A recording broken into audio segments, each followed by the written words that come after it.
स्वस्ति श्रीमन्रूपशालिवान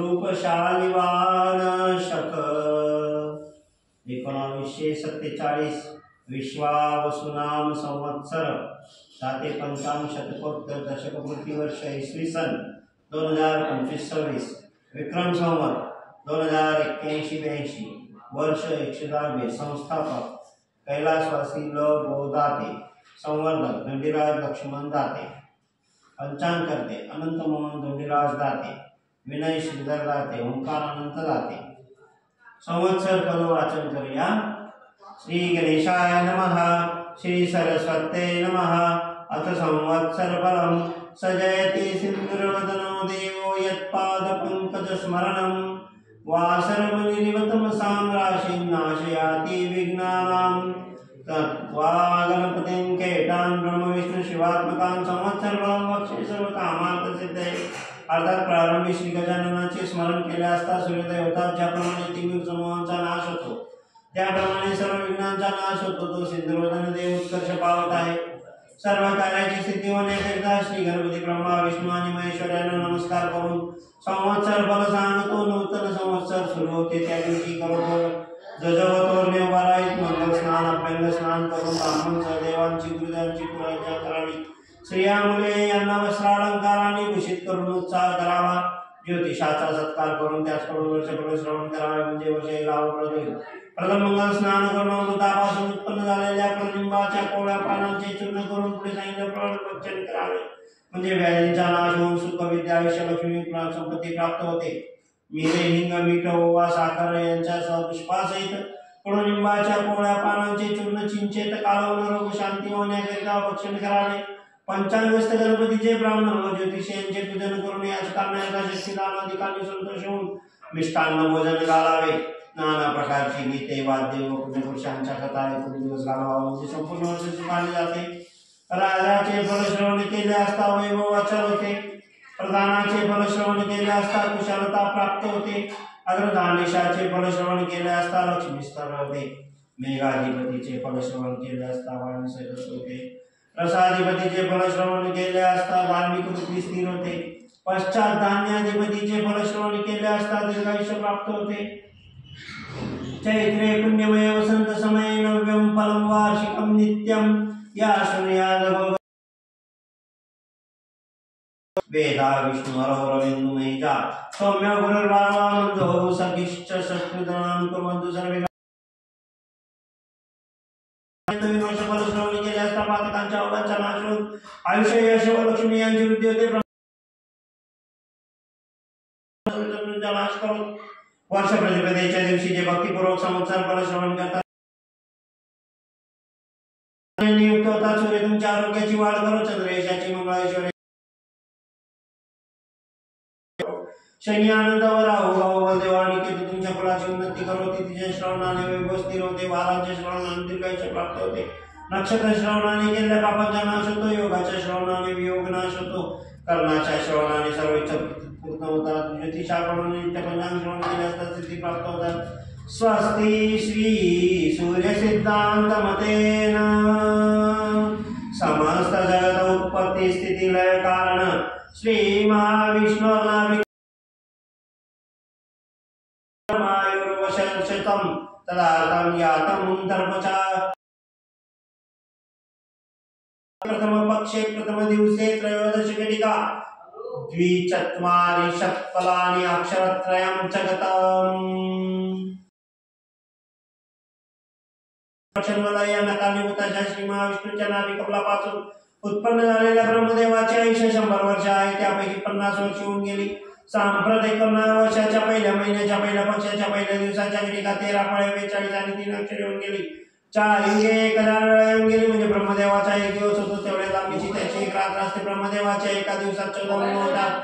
त्यांची नावे स्वारुची उत्तम तामस रैवत चाक्षुष वैवस्वत सप्तर्षी दक्ष सावर्णी ब्रह्म सावर्णी धर्म सावर्णी रुद्र सावर्णी देव सावर्णी इंद्र सावर्णी 14 ते एक म्हणून 71 महायुगे होतात। एका महायुगाची वर्षे 43,20,000 आहेत। याप्रमाणे चाक्षुष पर्यंत होऊन गेले। वैवस्वत नंतरातील 27 महायुगे जाऊन 28वे महायुग 12,28,000, त्रेतायुगाची वर्षे 12,96,000, द्वापार चालू असलेल्या कलियुगाची वर्षे 4,32,000, तन्मध्ये षटश कर्तार आदौ इंद्र त्रिसहस्रयुताब्दः, द्वितीय उज्जैन विक्रमस्तस्य शक पंचत्रिशदधिकशतयुताब्दः, तृतीय प्रतिष्ठान नगरे शालिवाहनस्तस्य शका 18,000 चतुर्थो वैतिरिण्य विजयाभिनन्दनस्तस्य शक 10,000 नागार्जुनस्तस्य शक 4,00,000 षष्ठ करवीरभट्ट एकविंशत्यधिकाष्टशतमिताब्दा, कलियुगामध्ये 6 शतकर्ते आहेत. 4040 वर्षे. दुसरा उज्जैन विक्रम झाला, त्याचा शक 135 वर्ष, त्याचा शक 18,000 वर्षे. चौथा वैतरणी नदीचे काठी विजयाभिनंदन होईल, त्याचा शक 10,000 वर्षे. पाचवा गौड देशात दारातीर्थी नागार्जुन होईल, त्याचा शक 4,00,000 वर्षे. सहावा कोल्हापूर प्रांतात कल्पी होईल, त्याचा शक 821 वर्षे.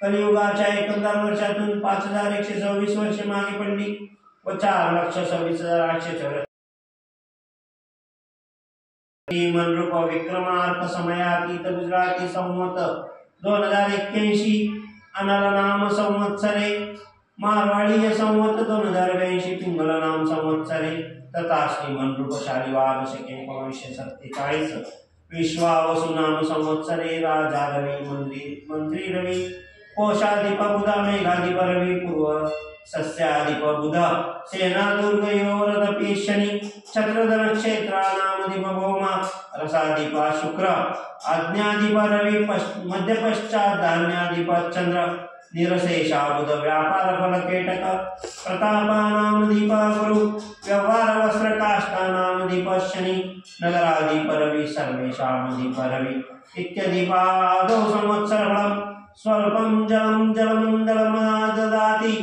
प्रायेण धान्यं किलं विलयं प्रयाति, लक्ष्मीश्चिरादति गतितापि चलानुपानां विश्वावसौ भवति रोगभवं नराणां. या विश्वावसूनां संवत्सरात पाऊस थोडा पडेल, पिकांची आणीबाणी कमी राहील, रोगराई वाढेल, धनसंपत्ती कमी होईल. राजादी फलांची व्यवस्था, राजाचे फल सौराष्ट्र काठेवाड, पंजाब, उत्तर प्रदेशाचा ईशान्य भाग, वराड, विदर्भ, दिल्लीचा पूर्वेकडील प्रदेश आणि पाटणा इत्यादी ठिकाणी. राणाचे फल बंगाल प्रांतामध्ये, मेघाधिपतीचे फल बिहार व जबलपूरचे बाजूस, तसेच गंगेच्या दक्षिणेस गंगा आणि शोण यांच्या संगमाच्या पूर्वेस. धान्य स्वामीचे फल गुजरातमध्ये, आर्द्रा प्रवेशाचे फल विंध्य पर्वताच्या दक्षिण भागी, रसाधिपतीचे फल कोकण, मध्य प्रदेश आणि राजस्थान यामधील भूभाग, अर्घेशाचे फल आंध्र प्रदेशात, सेनेशाचे फल पंजाब व काश्मीरमध्ये, निरशेषाचे फल दिल्ली व पंजाबच्या उत्तरेकडील प्रदेश, फलाधिपतीचे फल गुजरात व सौराष्ट्रामध्ये. राजा रवी असल्याने धान्य फुले फळे कमी पिकतील व चोरांची भीती वाढेल, पाणी कमी मिळेल, रोगराई वाढेल आहे म्हणून पाणी आणि धान्य कमी मिळेल, महागाई वाढेल, रोगराई आणि चोऱ्यामुळे लोकांमध्ये भीती निर्माण होईल. मेघाधिपती रवी असल्याने पाऊस तुरळक पडेल, धान्य आणि फुले कमी मिळतील, चोर रुंदी रोगराई यापासून लोकांना त्रास होईल. खरीपाचा स्वामी बुध असल्याने पाणी विपुल प्रमाणात मिळेल, धनधान्य आणि संपत्ती वाढेल, लोक सुखी व समाधानी राहतील. रसांचा अधिपती शुक्र आहे म्हणून मीठ, ऊस, तीळ, जवस हे पदार्थ थोडे होतील, मात्र पाणी मुबलक मिळेल. रब्बीचा स्वामी चंद्र असल्याने पाऊस चांगला पडून दूध पुरवेल, फळे यांची समृद्धी होईल, लोकांची संपत्ती वाढेल. निरसांचा अधिपती बुध असल्याने पाचू वगैरे रत्ने व कडधान्य विपुल होतील. आग्रा प्रवेश ज्येष्ठ कृष्ण द्वादशी रविवार 22 जून 2025 रोजी सकाळी 6:11 वाजता. सूर्य समाधान वाढेल, जनावरांना त्रास होईल, रोगराई वाढेल, धनधान्य मुबलक होईल, लोक आनंदी राहतील. यावर्षी वासुकी नावाचा नाग असल्याने पशुपालक यम आहे म्हणून पाऊस कमी पडेल, गवत चारा कमी होईल, जनावरांना उपद्रव होईल. रोहिणी नक्षत्राच्या टावर पडले आहे त्यामुळे पाऊस खूप पडेल, धनधान्याची समृद्धी येईल. यावर्षी 2 आडक म्हणजे नद्या व पर्वत यावर आणि 4 भाग भूमीवर याप्रमाणे प्राप्त होते, वारांच्या श्रवणाने आयुष्याची वृद्धी होते, नक्षत्राने पातक जाते, योगाने रोगांचे निवारण होते, कर्माचे श्रवणाने चिंतित मनोरथ सिद्ध होतात, सर्वांच्या श्रवणाने नित्यगंगा स्नानाचे फल मिळते, शुभ कारक वर्षफल संवत्सरारंभाच्या दिवशी जे भक्तीने श्रवण करतील